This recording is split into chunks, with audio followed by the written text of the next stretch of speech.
In the beginning, all we could do is type text into a text box. This commonly resulted in differences in punctuation, phrasing, and typos. The result is multiple values of the same concept.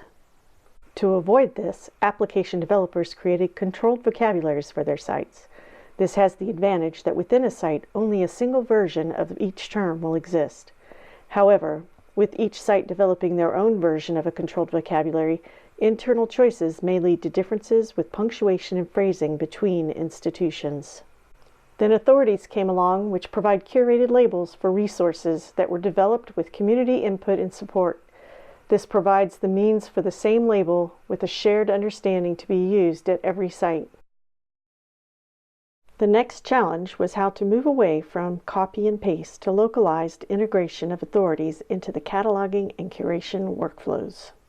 Easing the challenges of integrating authority lookup into the applications we maintain is what the Questioning Authority server is designed to address. As a service, instead of being coded directly into an application, the Questioning Authority lookup service is standalone and can be accessed by many applications. It integrates with applications developed in any programming language and running on any platform, as long as the application can make an HTTP request to the service API. As an open source project, there's the opportunity for us to go far together in designing and developing a system that meets the needs of our community. The server work was developed by Cornell University in collaboration with the University of Iowa under the LD4P grant funded by the Andrew W. Mellon Foundation. It has been adopted for projects under development at Cornell, Stanford, and Harvard universities, along with many of the other LD4P cohort institutions. The original underlying code base was developed by and maintained within the Samvera open source community. This brings in an even broader, long-term support base. The Questioning Authority server provides an admin interface to list authorities, check connections, and report uptime and performance analytics. It provides a single API entry point to access multiple authorities, and provides back normalized data, greatly reducing the complexity in end-user applications.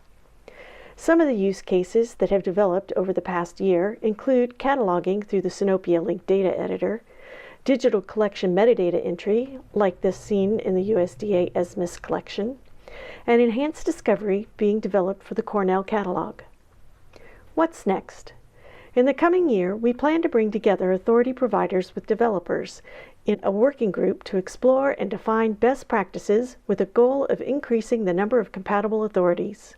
What's really exciting about these efforts is that working together, the broader authority and library community can serve as a model for moving linked data into practical use through shared tools. I look forward to continuing to advance our connections to authoritative data.